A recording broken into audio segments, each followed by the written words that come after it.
Subscribe कीजिए मेरे channel maths with पूजा को और बेल आइकन को दबाना ना भूलें, जिससे आप मेरे मैथ लेक्चर्स को सबसे पहले देख सकें। मेरे वीडियो लेक्चर्स को शेयर कीजिए। Thank you. Hello students, welcome again to my channel. आज हम करेंगे चैप्टर 10 वेक्टर अलजेब्रा में क्रॉस प्रोडक्ट और vector product of two vectors. Suppose कर लीजिए कि दो वेक्टर्स हैं हमारे पास, vector a and vector b, okay, and theta is the angle between them. तो क्रॉस प्रोडक्ट या वेक्टर प्रोडक्ट क्या होगी, इस चीज़ को हम एक पहले छोटे से एक एग्जाम्पल से समझते हैं। आप ये देखिए बेटा कि ये मेरे पास एक बुक है, हम इसको थोड़ी देर बुक ना मानकर हम एक्स और वाई एक्सिस सपोज कर लेते हैं कि ये जो लाइन है, जो मेरा जो ये ब्रेड्थ है, इसके अलोंग मैंने एक्स एक्सिस ले लिया और ये मैंने वाई एक्सिस ले लिया, ठीक है।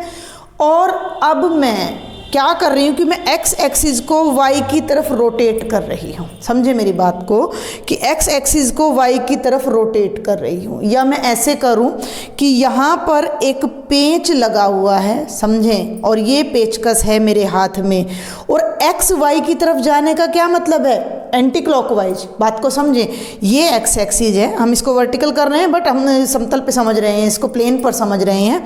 ये एक्स एक्सिस है, ये वाई एक्सिस है, और यहाँ पर मैं एंटी क्लॉकवाइज डायरेक्शन में एक पेंच को ऐसे घुमा रही हूँ, एंटी क्लॉकवाइज ऐसे।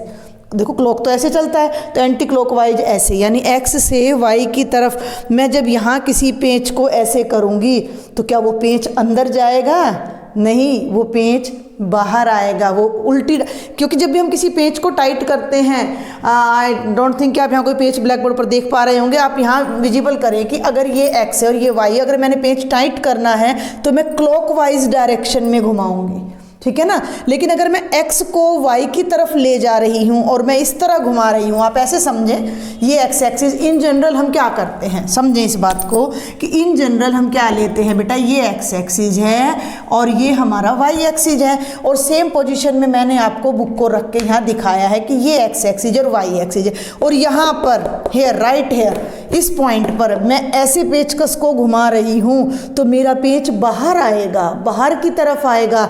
बाहर का मतलब x और y दोनों पर परपेंडिकुलर आएगा, और इन दोनों पर परपेंडिकुलर क्या होता है, z एक्सिस होता है।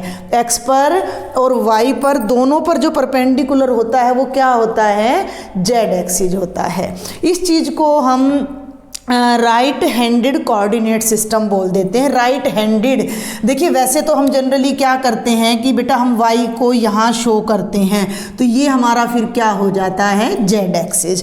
बल्कि यहाँ नहीं, y को एक मिनट में राइट हैंडेड के लिए अब मैं आपको फिर से करती हूँ। यहाँ हम x एक्सिस ले रहे हैं, यहाँ हम y एक्सिस, और ये z है।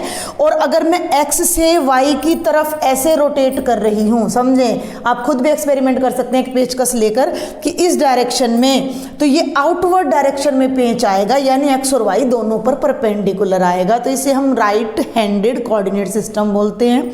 इसी चीज़ को साइंस में बहुत बच्चों ने पढ़ा होगा, हम राइट हैंडेड सिस्टम भी इसको बोल देते हैं कि मान लीजिए ये हाथ है मेरा और ये थंब है, और ये जो है एक्स एक्सिस है, ये जो फिंगर्स है ये एक्स एक्सिस को रिप्रेजेंट कर रही हैं, ये डायरेक्शन मेरी वाई को। तो जब मैं अपनी फिंगर्स को इस तरफ लाऊंगी तो बिल्कुल उसी तरह से जो पेंच है वो ऊपर की तरफ जाएगा, तो जो थंब है वो z एक्सिस को रिप्रेजेंट करेगा। तो इस बात को बताने का क्या मतलब है कि अगर a और b कोई दो वेक्टर हैं और उनके बीच थीटा एंगल है, तो जो उनकी क्रॉस प्रोडक्ट होती है, अगर हम a को b की तरफ ले जाते हैं, यानी a को b से मल्टीप्लाई करते हैं, इस बात को समझिएगा, a को b की तरफ ले जाना, x को y की तरफ ले जाना, तो a को b की तरफ ले जाने का मतलब है वेक्टर a को वेक्टर b से क्रॉस प्रोडक्ट करना है।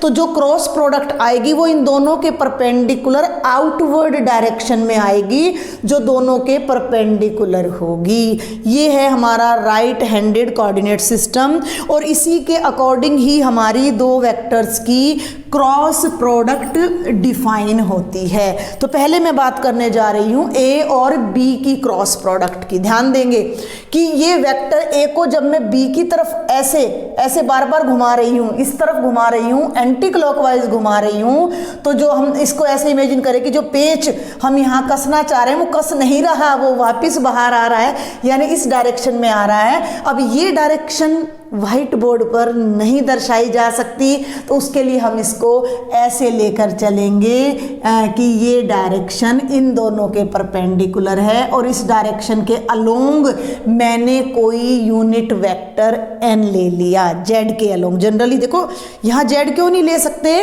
क्योंकि मैं आपको x ले रही हूँ, y ले रही हूँ, तो उनके परपेंडिकुलर वेक्टर z आएगा। लेकिन ये तो a और b हैं, अब मैंने ये थोड़ी कहा है कि b y के अलोंग है, तो a और b के परपेंडिकुलर जो भी थर्ड वेक्टर है उसकी डायरेक्शन में जो भी यूनिट वेक्टर बनेगा उसको हमने n ले लिया। Understand my point. मैं फिर से कोशिश करती हूँ कि x और y, ठीक है भाई, और x को जब हम y की तरफ रोटेट करते हैं तो जो पेच है हमारा वो बाहर निकल कर आता है। भाई हमने पेच अगर कसना है तो हम क्लॉकवाइज घुमाते हैं, पेच अगर निकालना है तो एंटी क्लॉकवाइज घुमाते हैं। एंटी क्लॉकवाइज का मतलब x को, इस x एक्सिस को हम y की तरफ ले जा रहे हैं तो z आउटवर्ड आ रहा है, लेकिन जब हम y को x एक्सिस की तरफ ले जाएंगे तो z इनवर्ड डायरेक्शन में जाएगा। तो सेम यहाँ पर अगर a और b कोई दो वेक्टर हैं, उनके बीच थीटा एंगल है और a को b की तरफ ले जा रहे हैं एंटी क्लॉकवाइज डायरेक्शन में, तो इन दोनों के जो परपेंडिकुलर वेक्टर होगा वो आउटवर्ड डायरेक्शन में होगा और उस वेक्टर के अलोंग जो यूनिट वेक्टर है हमने उसको n नाम दे दिया। और अब यहाँ से हम वेक्टर प्रोडक्ट को या क्रॉस प्रोडक्ट को डिफाइन करेंगे। क्योंकि हम इसे क्रॉस प्रोडक्ट कहते हैं तो हम इसे लिखेंगे भी क्रॉस का ही साइन लगाकर। तो a क्रॉस b क्या होता है, सबसे पहले तो ये समझें कि जब इनकी क्रॉस प्रोडक्ट इसकी डायरेक्शन में है और डायरेक्शन में है, तो जो डायरेक्शन में होता है, जिसकी डायरेक्शन होती है वो वेक्टर क्वांटिटी होती है, तो जो हमारी क्रॉस प्रोडक्ट है वो एक वेक्टर क्वांटिटी है। तो वो क्या बनेगी, mod a mod b sine theta unit vector n। ये तो इस पूरे का मैग्नीट्यूड हो जाएगा क्रॉस प्रोडक्ट का, और डायरेक्शन वेक्टर क्या हो जाएगा हमारा, n वेक्टर हो जाएगा, जिसमें थीटा हमारा 0 से लेकर पाई तक के बीच में कुछ भी हो सकता है। तो ये हमारी किसी वेक्टर की क्रॉस प्रोडक्ट डिफाइन होती है। अगर हम इसके मैग्नीट्यूड की बात करें तो उसके लिए हमें अब दोनों तरफ मॉडुलस लेना है। तो vector a cross vector b का मैग्नीट्यूड और इस कंप्लीट का मैग्नीट्यूड ध्यान देंगे तो वो क्या बनेगा, mod a mod b sine theta unit vector n का मैग्नीट्यूड।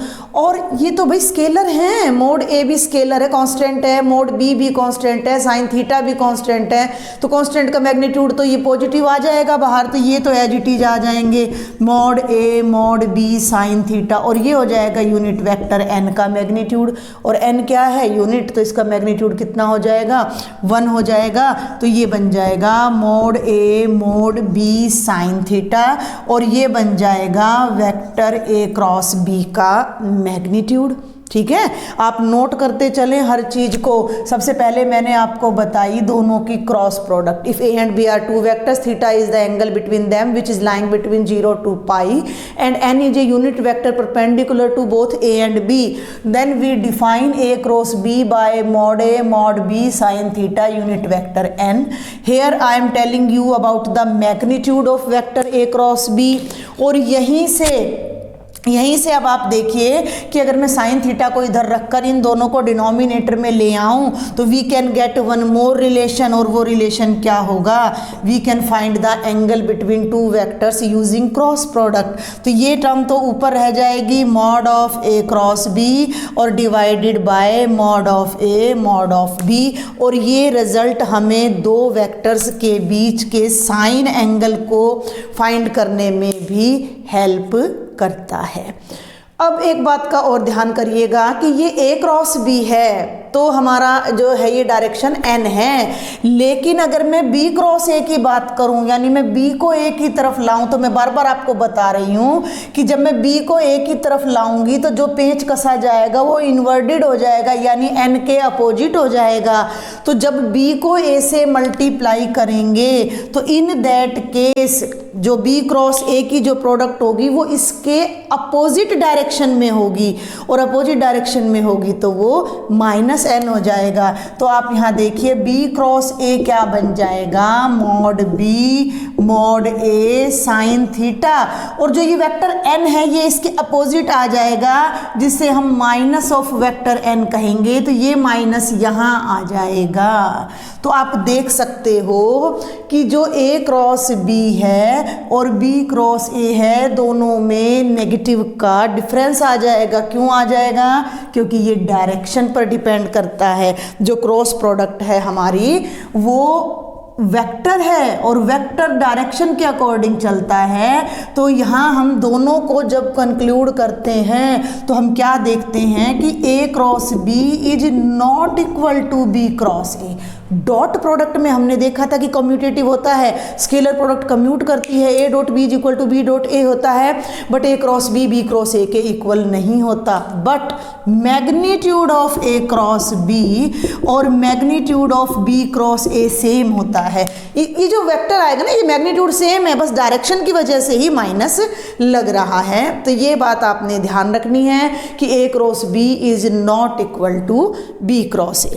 अब मैं आपको कुछ छोटी छोटी प्रॉपर्टीज बताने जा रही हूँ वेक्टर प्रोडक्ट की, कि आप एक तो ये देखें कि अगर हमारा वेक्टर a जीरो हो जाए, जीरो वेक्टर हो जाए, या वेक्टर b जीरो वेक्टर हो जाए, तो हम थीटा फाइंड ही नहीं कर सकते हैं। जब एक वेक्टर जीरो वेक्टर हो गया तो वो दूसरे के साथ एंगल क्या बनाएगा? कोई नहीं। तो इसका मतलब a क्रॉस b डिफाइन नहीं होगी, यानी a क्रॉस b हमारी क्या हो जाएगी? जीरो हो जाएगी। a क्रॉस b, और जीरो ये ध्यान रखना भी ये जीरो वेक्टर है, ये जीरो वेक्टर है। अब एक बात और देखिए, पहला केस तो ये हो गया। दूसरा केस अगर हम लें कि वेक्टर a वेक्टर b के पैरेलल है, इन दैट केस भी थीटा जीरो होता है, या vector a and vector b are collinear, दो वेक्टर कॉलीनियर हैं, एक ही लाइन के साथ हैं, तो डायरेक्शन के अकॉर्डिंग एंगल अगर हम लें तो पाई आ जाता है एंगल उनके बीच का।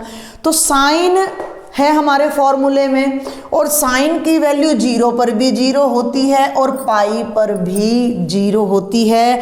तो in these both cases a cross b हमारा क्या हो जाएगा? Mod a mod b sine zero यानी जीरो, या mod a mod b sine pi यानी जीरो। तो in this case a cross b हमारा जीरो हो जाता है। तो यहाँ से एक और कंक्लूजन हमारा सामने आता है कि अगर a क्रॉस b जीरो है, a क्रॉस b जीरो है, देखो जीरो वेक्टर है तो बात ही खत्म हो जाती है। तो इससे जो मेन कंक्लूजन निकलता है वो ये निकलता है कि vector a is parallel to vector b। Dot product अगर जीरो होती है तो वेक्टर्स परपेंडिकुलर होते हैं, और क्रॉस प्रोडक्ट अगर जीरो होती है तो वेक्टर पैरेलल होते हैं। यहाँ एक बहुत इंपॉर्टेंट रिजल्ट अब मैं आपको बताना चाहूँगी, बार बार मैं आपको बता रही हूँ कि जब हम a को b की तरफ ले जाते हैं, यानी a को b से मल्टीप्लाई करते हैं, तो क्रॉस प्रोडक्ट इस डायरेक्शन में जाती है, यानी क्रॉस प्रोडक्ट a और b दोनों के परपेंडिकुलर होती है। तो ये एक बहुत इंपॉर्टेंट बात आपने यहाँ पर ध्यान रखनी है कि vector a cross b is perpendicular to both vector a and vector b। ठीक है, ये क्यों बता रही हूँ? क्योंकि क्वेश्चन बहुत बार घुमाकर ऐसे आ जाता है। आपसे कभी ये नहीं कहेंगे कि फाइंड a क्रॉस b, आपसे ऐसा पूछा जाएगा कि this is vector a this is vector b, find a vector perpendicular to both, find a vector perpendicular to both, और आप उसमें डॉट प्रोडक्ट यूज करने लग गए तो बहुत टाइम लग जाएगा। दो वेक्टर्स को परपेंडिकुलर अगर तीसरा वेक्टर निकालना है तो हम उनकी क्रॉस प्रोडक्ट निकाल सकते हैं। तो ये कुछ बातें हैं, आप इनको पहले नोट कर लीजिएगा कि ये A क्रॉस B है, ये A क्रॉस B का मैग्नीट्यूड है, उसी की हेल्प से ये हमने साइन थीटा निकाला है और उसी की हेल्प से हमने ये रिजल्ट देखा है कि अगर क्रॉस प्रोडक्ट जीरो है, भाई ये जीरो वेक्टर है, तो A is parallel to B and A cross B is perpendicular to both vector A and vector B। अब कुछ और बातें अब हम यहाँ देखते हैं इसी से रिलेटेड, इसको मैं रब नहीं करूँगी अभी। अगर A से क्रॉस प्रोडक्ट करें, सेम वेक्टर की सेम वेक्टर से क्रॉस प्रोडक्ट करें तो भी वो क्या आएगी, जीरो ही आएगी। तो इसको मैं यहीं पर कहीं लिख देती हूँ कि A क्रॉस A भी जीरो होता है या A क्रॉस माइनस A भी जीरो होता है। क्यों? A का A से एंगल जीरो होता है तो साइन जीरो जीरो, और A का माइनस A से एंगल पाई होता है तो भी साइन पाई जीरो। तो किसी वेक्टर की खुद से क्रॉस प्रोडक्ट जीरो होती है। अब हम बात करने जा रहे हैं अपने 3 यूनिट वेक्टर्स के बारे में जिन्हें हम एक्स एक्सिस, वाई एक्सिस और जेड एक्सिस के अलोंग लेकर चलते हैं। उनकी प्रोडक्ट के बारे में और देखते हैं। मान लीजिए ये वाई एक्सिस है, ये एक्स एक्सिस है, जेड एक्सिस है, इसके अलोंग यूनिट वेक्टर आई है, इसके अलोंग यूनिट वेक्टर जे है और बेटा इसके अलोंग यूनिट वेक्टर के है। तीनों एक दूसरे के परपेंडिकुलर है, आई जे और K. Then what about their cross product? तो आई क्रॉस जे की जब मैं बात करूं, ध्यान देंगे, तो mod i as per definition, mod j दोनों के बीच का एंगल 90 है, साइन 90, और यहाँ तो हमने यूनिट वेक्टर n लिया है। n क्या था? a और b दोनों के परपेंडिकुलर था, यानी a क्रॉस b की डायरेक्शन में था। अब तो i j और k तो x y z के अलोंग है, तो i और j दोनों के परपेंडिकुलर वेक्टर तो k है, तो हमें कोई नया वेक्टर डिफाइन करने की ज़रूरत नहीं है। तो ये हो जाएगा वेक्टर के। अब I का मैग्नीट्यूड 1, J का 1, साइन 90 1 और K। तो ये देखिए I क्रॉस J क्या बन गया? वेक्टर K बन गया। सिमिलरली साइक्लिक ऑर्डर का ध्यान रखिएगा, I J K, I और J की क्रॉस प्रोडक्ट K है, ऐसे ही J और K की क्रॉस प्रोडक्ट I आएगी और K और I की क्रॉस प्रोडक्ट J आएगी। लेकिन जैसे ही आप इनका ऑर्डर चेंज कर दोगे, अब आप ले लेते हो J क्रॉस I, तो एंगल हमारा कितना हो जाएगा? दोनों के बीच 90 है। क्लॉकवाइज करते ही जब J I की तरफ आ रहा है घूम के, तो एंगल 270 हो गया। ध्यान देंगे, J cross I mod J mod I sine 270 into K, 360 minus 90 और ये माइनस 1 आएगा और ये माइनस K बन जाएगा। क्लियर? भाई I को J की तरफ ले जाओगे तो ऐसे ले जाओगे, ठीक है, लेकिन जब J को I की तरफ लाओगे तो पूरा रोटेट करके लाओगे तो एंगल चेंज हो गया ना। तो इतना गहराई में आपने जाना नहीं है, आप सिर्फ इतना समझे कि डायरेक्शन चेंज करते ही, वैसे भी यहाँ मैंने लिखा नहीं है, पहले बता चुकी हूँ मैं आपको कि A cross B cross A का नेगेटिव होता है। ये देखिए सारी बातें मैं कोशिश कर रही हूँ कि एक ही उस पर लिख दूँ आपके लिए, आप इन्हें नोट कर लीजिएगा। A cross B is negative of B cross A, ये बात मैंने नहीं लिखी थी, दोनों एक दूसरे के इक्वल नहीं होते हैं, नेगेटिव होते हैं। सेम यहाँ पर आप ये देखिए कि K क्रॉस J करोगे तो माइनस I आएगा और I क्रॉस K करोगे तो माइनस का J आएगा। एंड सेम यहाँ पर अगर सेम वेक्टर को अब हम पकड़ लें, I J और K, तो वो भी जीरो हो जाएंगे। ठीक है ना भाई? I क्रॉस I जीरो हो जाएगा, J क्रॉस J जीरो हो जाएगा और भाई K क्रॉस K भी हमारा जीरो हो जाएगा, क्योंकि I का I से एंगल जीरो है, इनका एंगल जीरो है, इनका एंगल जीरो है और साइन जीरो हमारा जीरो होता है। तो ये कुछ रिजल्ट्स हैं। अब मैं इससे आगे कुछ और रिजल्ट्स आपको बताने जा रही हूँ। तो अब मैं इसको रब करूँगी, कुछ मेन बातें मैं वहाँ पर लिख दूँगी। आई थिंक आपको समझ आया होगा। आप अच्छे से देखें, समझें और फिर आप ट्राई करें। बिल्कुल आसान है, आपने ज़्यादा मतलब अभी एग्ज़ाम के पर्पज़ से तैयार करना है तो बहुत ज़्यादा डेप्थ में भी नहीं जाना है। आपने जस्ट इनके जो बेसिक्स हैं, फॉर्मूलाज हैं, हाउ टू अप्लाई, वो सब देखना है। और न्यूमेरिकल्स बहुत आसान है, इसके बहुत ही ज़्यादा आसान है। मैं आपको पहले ये बता देती हूँ कि जब हम कंपोनेंट फॉर्म में हमें वेक्टर दे रखा है, ठीक है भाई, न्यूमेरिकल्स कैसे करते हैं वो मैं आपको बताने जा रही हूँ। ए अगर हमारा कोई वेक्टर है a1i a2j और a3k, और b हमारा कोई वेक्टर है b1i b2j और b3k, तो न्यूमेरिकल जब कंपोनेंट फॉर्म में हमें दे रखा है, न्यूमेरिकल्स में जब हमें ये मिलेंगे, तो इन दिस केस हमें a क्रॉस b कैसे निकालना है। बहुत ही आसान, इतना आसान, देखिए determinant of i j k, a1 a के कंपोनेंट्स लिख दीजिए सारे, a2 a3 b1 b2 b3, और इस डिटर्मिनेंट को जब आप सॉल्व करेंगे तो कंपोनेंट फॉर्म में जो वेक्टर आपको मिलेगा वो वेक्टर a क्रॉस b होगा। हम इसके प्रोसेस को नहीं देखेंगे, आपने जस्ट इतना समझना है, तो मैं आपको इसका एक न्यूमेरिकल ही करा देती हूँ डायरेक्ट ही। ये आपका है एग्जाम्पल नंबर 22 ऑफ NCERT।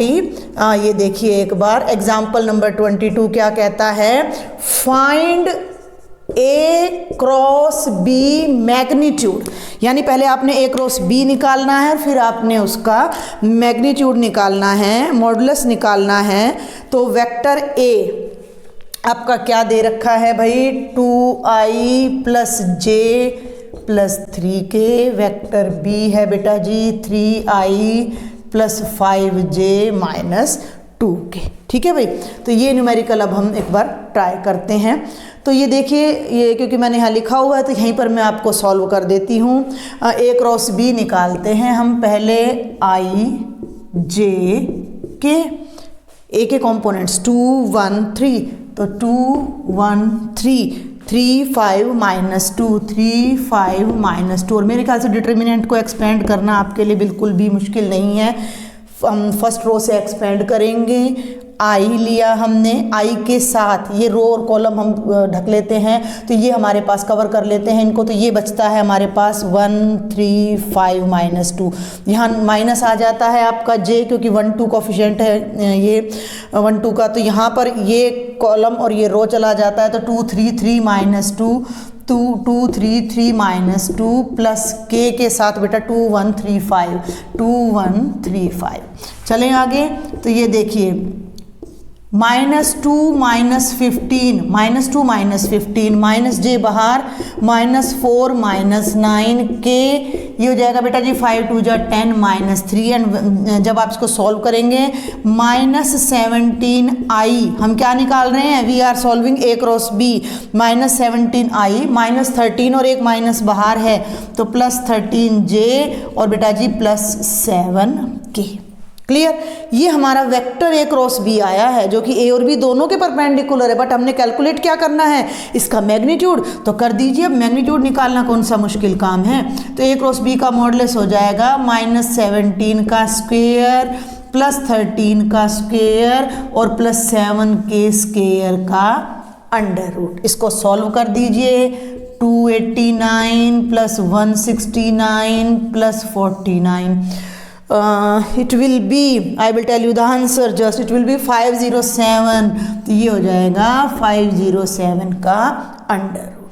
तो बहुत ही आसान है, बहुत बहुत बहुत आसान है न्यूमेरिकल को करना। आपको वेक्टर a दे रखा था, b दे रखा था, डिटर्मिनेंट बनाया, सॉल्व किया। अगर वेक्टर a क्रॉस b पूछ रखा है, यहीं पर स्टॉप कर देंगे, उसका मैग्नीट्यूड मॉडुलस पूछ लिया तो हम ये फाइंड कर देंगे। एक और क्वेश्चन मैं आपको बताने जा रही हूँ। देखिए अभी हमारे पास बस 2 टॉपिक और इसमें छोटे छोटे रह जाते हैं, एरिया ऑफ ट्राइंगल और एरिया ऑफ पैरेललोग्राम, जो कि मैं आपको नेक्स्ट वीडियो में बताऊंगी। तो इस वीडियो में मैं आपको अभी 2-4 न्यूमेरिकल्स बता रही हूँ, जिनकी हेल्प से आप अपनी एक्सरसाइज के कुछ क्वेश्चंस को कवर कर पाओगे। जैसे ही मैंने आपको क्रॉस प्रोडक्ट बताई, तो मैंने एक बात वहाँ लिखी थी कि ध्यान देंगे कि vector a cross b is perpendicular to both vector a and vector b। Clear? समझाया भी था मैंने आपको कि वो n की डायरेक्शन में है तो n परपेंडिकुलर होता है। तो यहाँ इस लैंग्वेज पर बेस्ड क्वेश्चन बहुत आते हैं। तो हम देखते हैं बेटा जी एग्जाम्पल नंबर 23 ऑफ NCERT। ध्यान देंगे, find a unit vector, find a unit vector, एक यूनिट वेक्टर निकालें। ध्यान दें, perpendicular to each of the vectors, देखो perpendicular to each of the vectors. ध्यान दे कितना क्वेश्चन को घुमा दिया है, a plus b and a minus b where vector a is i plus j plus k and vector b is i plus 2j plus 3k। NCERT में कभी भी आपको सीधे क्वेश्चन नहीं मिलेंगे, लेकिन जो बच्चा NCERT के क्वेश्चन अपने आप कवर कर लेता है, समझ लीजिए कि उसकी पकड़ बहुत अच्छी हो चुकी है सब्जेक्ट पर। ध्यान दें, एक ही क्वेश्चन में कितना कुछ डाल दिया है। एक वेक्टर a दे रखा है, एक वेक्टर b दे रखा है, उनसे हमने दो वेक्टर्स और बनाने हैं, a प्लस बी और a माइनस बी, ठीक है। और उन दोनों के परपेंडिकुलर एक वेक्टर निकालना है और वो भी यूनिट वेक्टर हमने निकालना है। चलिए थोड़ा हम स्टेप वाइज चलते हैं और फिर मैं आपको एक बार फिर क्लियर करूंगी कि हम क्या करने जा रहे हैं। गिवन वेक्टर्स आर, ठीक है भाई, given vectors are, vector A लिख लीजिए i plus J plus K, vector B i plus 2j plus 3k। इन दोनों के साथ कुछ नहीं करना, हमने तो a प्लस बी और a माइनस बी में डील करना है। तो हम मान लेते हैं let vector c a plus B है, हमने इसको c नाम दे दिया, ठीक है ना, कंफ्यूज नहीं होंगे। तो a प्लस बी कैसे होगा, इन दोनों का सम करके होगा। तो i प्लस जे प्लस के plus i plus 2j plus 3k और ये बन जाएगा 2i plus 3j plus 4k। ये बन गया हमारा वेक्टर c। एंड जो घटा हुई दोनों का डिफरेंस होता है, let us consider that as vector d, तो a माइनस बी, तो ये बन जाएगा i plus J plus K minus i plus 2j plus 3k। ध्यान देंगे i plus i minus cancel हो जाएगा, j plus minus 2j minus j, k minus 3k minus 2k। ये हमारा a प्लस बी आ गया और ये a माइनस बी। अब क्वेश्चन पर ध्यान दें, a plus B a minus B को अगर हम थोड़ी देर के लिए भूल जाएं तो हमने इनको c और d नाम दिया है, हमने इसको मैंने नाम दे दिया है वेक्टर c और इसको मैंने नाम दे दिया है वेक्टर d। अब हम अपने क्वेश्चन को फिर पढ़ते हैं, इसको भी थोड़ी देर भूल जाइए यूनिट वेक्टर को। फाइंड ए वेक्टर, यूनिट को थोड़ी देर छोड़ दें, find a vector perpendicular to each of vector c and d। हमने एक ऐसा वेक्टर निकालना है जो c के भी परपेंडिकुलर है और d के भी। और मैं आपको बार बार कह रही हूँ, जब भी ऐसी कोई लैंग्वेज आ जाए कि आपको दो वेक्टर दे रखे हैं और आपको उनके परपेंडिकुलर कोई थर्ड वेक्टर निकालना है, तो आप उन दोनों की क्रॉस प्रोडक्ट निकाल दीजिए। तो अब हम क्या निकालेंगे, c क्रॉस d।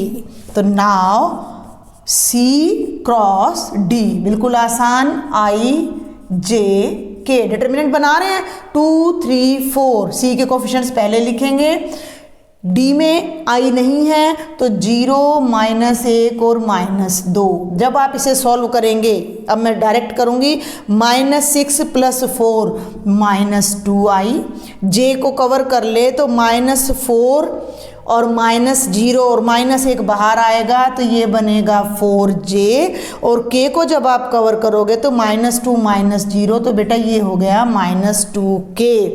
तो यहाँ हम कहेंगे कि c cross d is perpendicular to both vector c and vector d।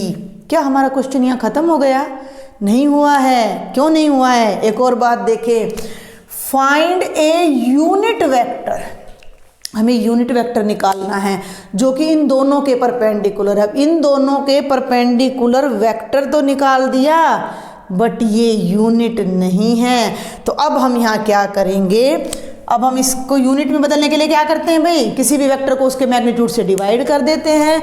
तो हम क्या लिखेंगे, ए यूनिट वेक्टर, ठीक है भाई, परपेंडिकुलर टू बोथ सी के साथ लिख दीजिए ए प्लस बी, इसी लाइन में सारा कंक्लूजन आ जाएगा, and D is a unit vector perpendicular to both vector C and D is क्या बनेगा, वेक्टर सी क्रॉस डी का यूनिट वेक्टर। ठीक है, अब ये चीज़ थोड़ी अजीब लगेगी तो आप इसको चाहें तो इसको एक और नाम दे दीजिए। आप सी डी हो चुका है, आप इसे वेक्टर यू नाम दे दीजिए, यू नाम दे दीजिए इसको, क्योंकि इस पर आप कैप कैसे लगाएंगे तो वो क्या बनेगा, वो बन जाएगा वेक्टर यू। ठीक है, जो कि क्या होगा, सी क्रॉस डी वेक्टर को उसी के मैग्नीट्यूड से हम डिवाइड करें। तो यहाँ पर हम इसका मैग्नीट्यूड और निकाल लेते हैं भाई, सी क्रॉस डी का मैग्नीट्यूड क्या बनेगा, -2 का स्क्वायर प्लस 4 का स्क्वायर प्लस -2 के स्क्वायर का अंडर रूट, 4 और 16 20 और 4 24, ये आ जाएगा अंडर रूट 24।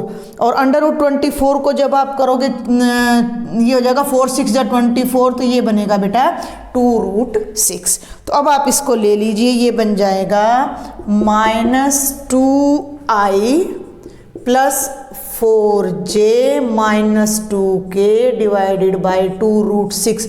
2 नीचे भी है और ऊपर की तीनों ही कंपोनेंट्स हमारे इवन हैं, तो 2 से हम डिवाइड कर सकते हैं।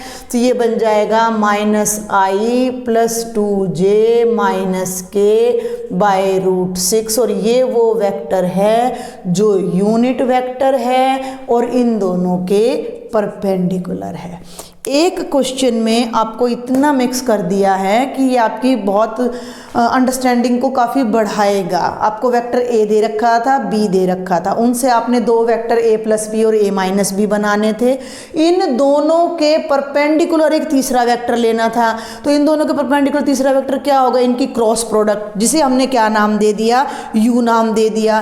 वो जो परपेंडिकुलर आया उसको यूनिट में बदलना था, तो उसको हमने यूनिट वेक्टर में बदल दिया। तो ये ज़्यादा मुश्किल क्वेश्चन नहीं है, जस्ट आपने अंडरस्टैंडिंग रखनी है।